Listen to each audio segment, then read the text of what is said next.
Debatem-se as ideias, não se debatem-se as pessoas. Na educação física hoje, cara, se eu falo, cara, eu gosto dessa caneca. Você fala, eu não gosto dessa caneca. Pô, inimigo.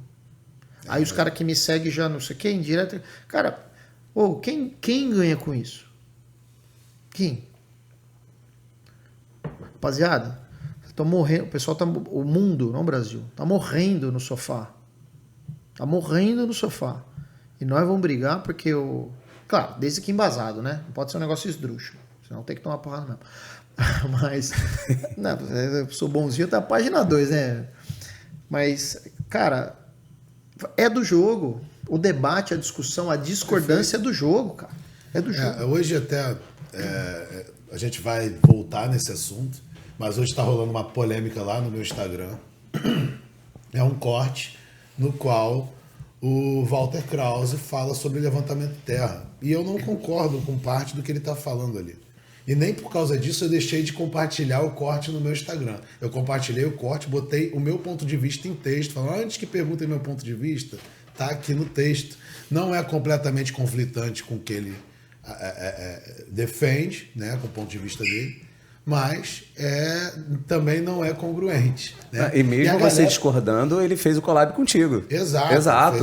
Isso é bonito demais. Exato. Eu falei, pô, vai ter polêmica lá. Ele falou, tranquilo. E aí ele fez um story justamente falando, galera, estamos discutindo ideias, a galera tá se matando nos comentários, a galera tá se agredindo, se xingando. Ele falou, pô, completamente por causa do terra. Isso. Por causa de um exercício, que a galera é apaixonada. Eu acho muito maneiro. Tem a galera que é apaixonada pelo terra e tem a galera que não gosta de fazer terra. E aí houve um viés de confirmação, sacou? Não, a terra não é para membro inferior. Não for mais fazer, nunca mais faço esse exercício. Essa bosta. Pô, tu vê os comentários e fala, cara, bizarro. Já tá entre quantos mil já? Já tá uns 300 mil visualizações. Tem mais de 200 comentários. Galera que isso, cara. O negócio tá... O pessoal tá empolgado lá, né? Ou tá por volta de 200. Na última vez que eu vi, tava 190 comentários. Sei lá. Mas a galera se estapeia, né? E é completamente desnecessário. Eu falo muito sobre essa questão, inclusive em aulas de pós-graduação, sobre o levantamento de terra. E eu faço essa pergunta pra galera. Perdão. Levantamento de terra é para costas ou é para membros inferiores? Cara, eu falo o seguinte. Eu pego um caboclo lá, boto ele lá em pé e falo o seguinte. Faz o levantamento de terra. Porque eu tenho que saber primeiro qual variação eu estou usando, certo? Se você olhar o levantamento terra, ele é uma tripla extensão, certo? Tornozelos, joelhos e quadris, beleza? Então é óbvio e notório para qualquer pessoa que os músculos envolvidos sejam agonistas primários e tem um trabalho ali. O que a gente debate é o quão envolvidos eles são a ponto de se desenvolverem mais ou menos. E aí, sabe qual é a resposta? Sabe? Não, ninguém sabe. Eu não tenho. Não tem estudo. Fizeram já o estudo já para comparar? Ninguém fez nenhum estudo analisando o levantamento. Nós temos aqui ativações. Tem uma meta-análise, eu até coloco em aula. São 206 estudos com 19 elegíveis. E ali, nessa meta-análise, mostrou que o grupamento mais o mais estudado é o bíceps femoral. Lembrando, o bíceps femoral cabeça longa, porque o cabeça curta não faz sentido, porque ele não é biarticular. Em termos de ativação, ali, dos 9 desses 19, foram encontrados que o quadríceps e os eretores de coluna, eles são mais ativados do que os posteriores de coxa e do glúteo. E aí eu posso falar o quê? Pego essa informação e faço o quê? Falo, cara, esquece levantamento terra, por exemplo, para posterior de coxa. Eu posso pegar essa informação e falar, falei, levantamento terra não é para glúteo. Ou eu posso pegar essa informação e falar o seguinte, cara, levantamento terra é um baita exercício. É um baita exercício. Numa transferência até para o dia a dia, né? Eu não considero tão transferível para as AVDs aí como um agachamento. Eu acho o agachamento um pouquinho mais transferível. Mas é um exercício fantástico. Porém, ele tem suas limitações. Assim como o agachamento tem, assim como o supino tem. Porque o supino é um exercício parcial, ninguém fala. Exatamente. O supino outro... O supino você não tem esse final de adução e você não passa a linha do peito, que você passaria com o halter, por exemplo. Supino barra, tá? você não passa com o halter, como passaria com o halter. Então, então supino é um lixo? Não, cara. Você pega o supino, para comparar com o supino com halteres, a ativação do tríceps... Se a gente for pensar nessa tendência de que os músculos que são trabalhados em posição mais alongada, né, sim, teriam um estímulo hipertrófico até trabalhando em repetição parcial maior do que em grande amplitude, a gente pode transferir isso para o peitoral no supino. Claro. O peitoral está trabalhando em amplitude parcial, mas é amplitude alongada, né? Então, assim... Mas não tem estudo comparando um supino com um voador, né? Por exemplo, que seria... Ou diferentes amplitudes, enfim. Cara, e aí eu falo o seguinte... O levantamento terra é um exercício de agonista primário para quadríceps, dependendo da técnica, os primeiros graus ali... E tem estudo mostrando, eu falei isso lá na live, no podcast, tem estudo mostrando hipertrofia do quadríceps com terra. Por mais que seja uma hipertrofia adaptativa, inicial, sim, mas tem. Quem é o praticante? Isso é uma coisa. Qual é o load, né?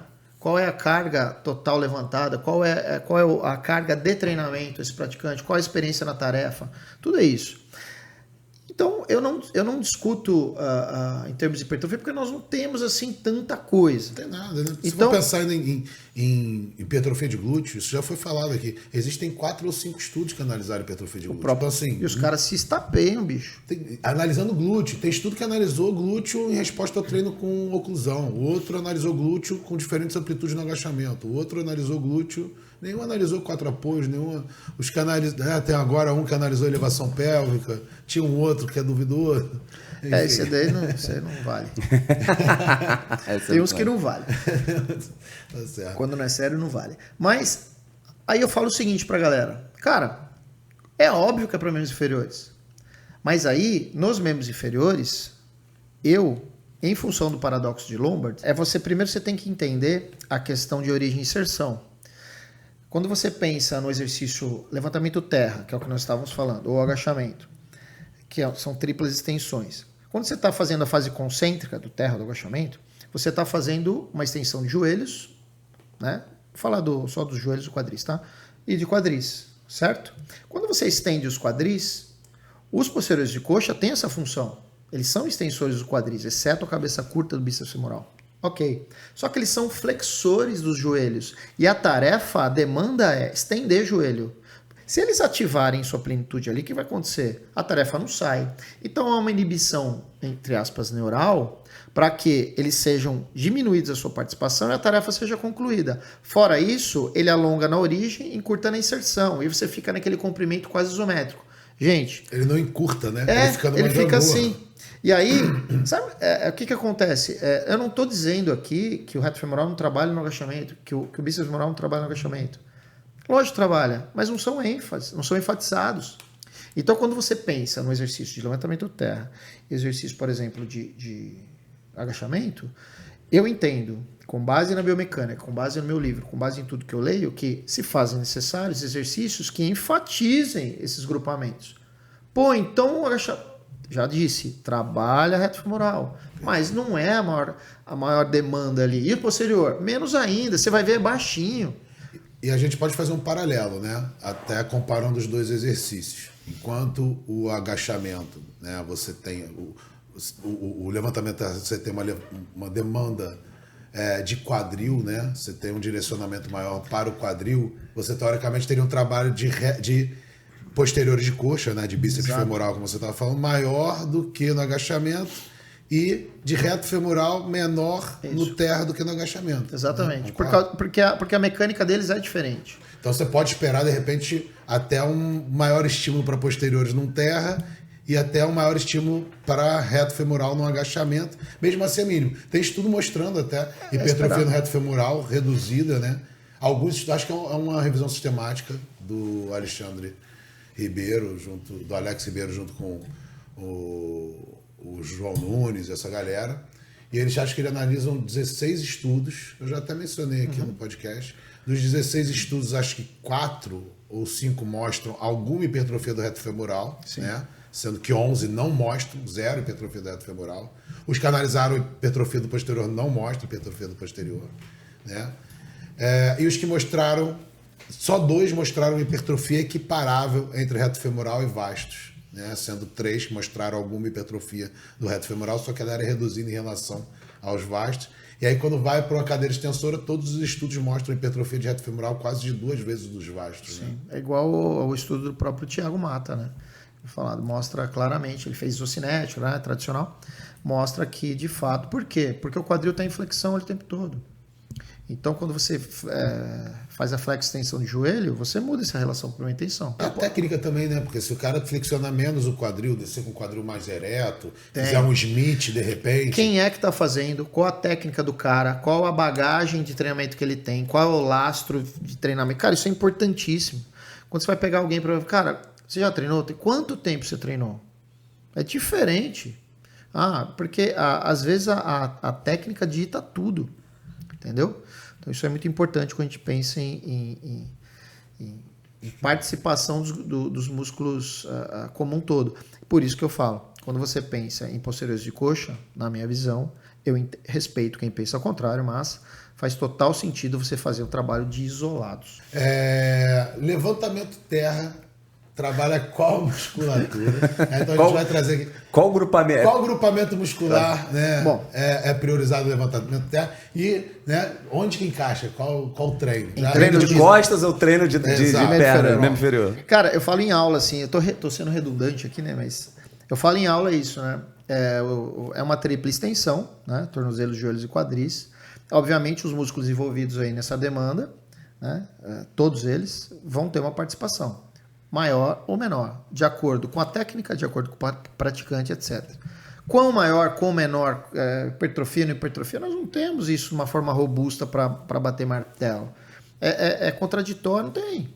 Então tem que ter calma. Cuidado em pegar a ativação e achar que você resolve todos os problemas do mundo, porque nem sempre um reflete o outro. Essa é a primeira coisa. Nós sempre ter calma, respira. Let it go. Segunda coisa. Tá, sabendo que os músculos são envolvidos, tem um braço de resistência interessante para glúteo, faz sentido pensar que é um exercício interessante para glúteo. Hipertrofia, não sei. Tem gente que fala, cara, eu não vejo powerlifter ter glúteo hipertrofiado. Cara, eu vejo. Eu vejo os caras com complexos membros inferiores grande. O que eu não vejo é posteriores de coxa, em função do paradoxo de Lombard, que eu já expliquei previamente. Quadríceps, primeiros graus, ali é a hora que você saca a barra do chão, o quadríceps, cara, uma demanda altíssima, mas é uma amplitude reduzida. A saber que os estudos, a ciência vem nos levando a caminhos que amplitudes com comprimento mais alongado no músculo pode ser interessante. Pensa, talvez se eu pegar um exercício que me traga maior amplitude de flexão de joelhos, like agachamento, pode fazer mais sentido, mas eu não preciso brigar, porque eu não faço os dois. Mas enfim, é igual a história da elevação pélvica. Depois, se quiser falar disso, nós fala aí. Vamos falar. E aí, o dorsal. Eu pego o cara na minha aula e falo assim, faz um terra todo cagado, todo zoado. Tipo uma concha, sabe? Todo arcado, todo cifótico. Eu falei, faz um terra. Daí ele faz, bonitinho, tal. Só com a barra, 10 quilinhos, só pra ilustrar. A pessoa faz.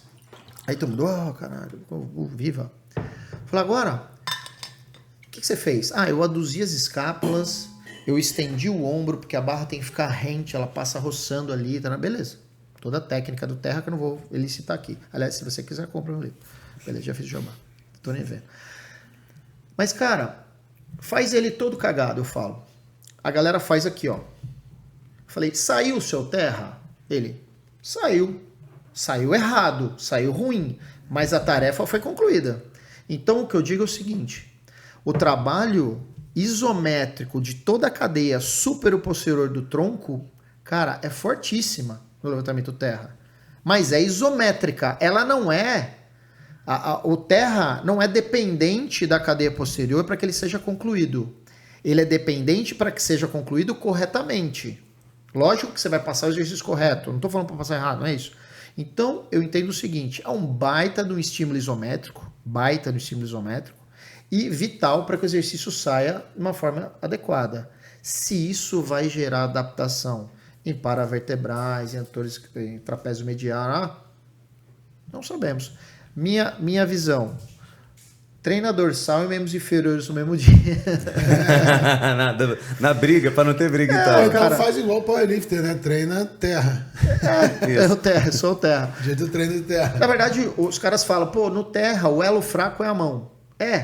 Mas não é o único. Se você observar, principalmente tem uma... Cara, elo fraco, eu acho essa história de elo fraco é engraçada.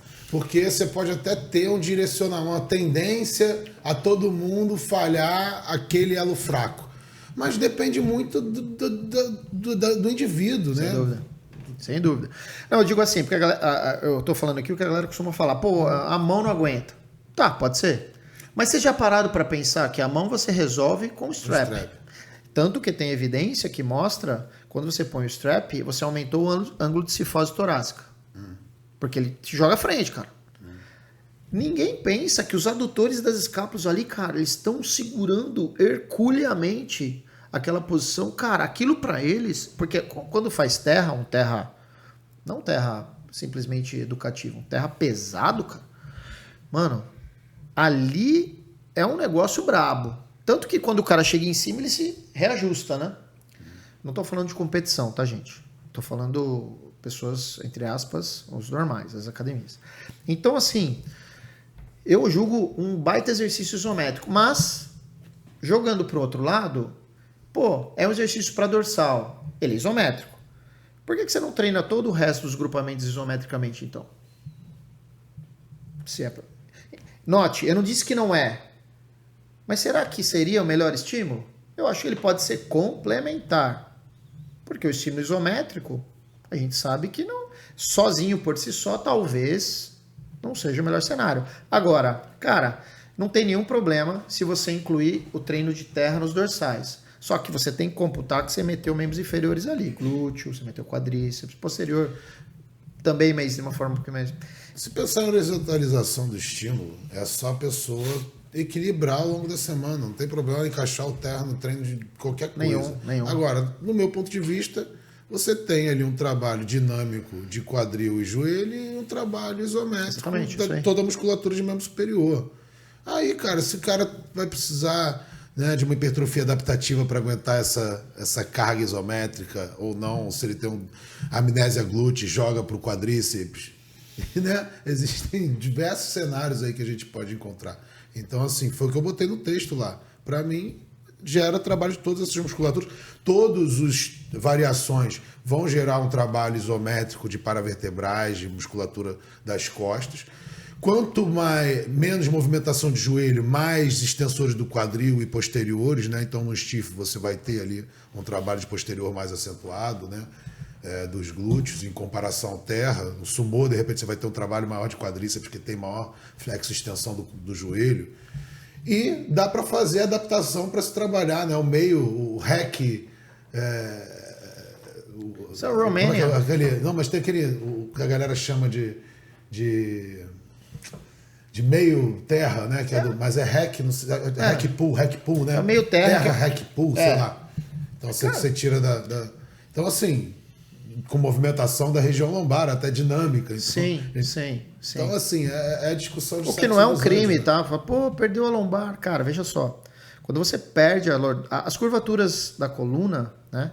Elas servem para nos proteger. Desde que nos tornamos bípedes na evolução humana, ela serve para nos proteger. Tanto que uma retificação em qualquer região, ela pode ser deletéria. Note, pode ser deletéria. Porque se você perder a curvatura, fosse a treva, não tinha ninguém andando aqui, mano. O que a gente contextualiza é quando você perde as curvaturas da coluna no contexto de sobrecarga, de forma recorrente e com um pozinho de pirlim-pim-pim satânico que ninguém fala, que é a tal da fadiga, que você altera drasticamente a relação intra e intermuscular. E essa compensação, especialmente em pessoas que não têm uma bagagem grande para se manter ali de forma adequada, pode cobrar seu preço de forma aguda, pode cobrar seu preço a longo prazo, ou pode não cobrar nunca. Porra, olha aí quantas pessoas que a gente conhece que treinam tudo zoado. E os caras estão bem. Eu conheço um cara que foi fazer uma remada, uma remada lá embaixo, aquelas máquinas da Cybex que você puxa lá de baixo, sabe? Só que ele é muito alto.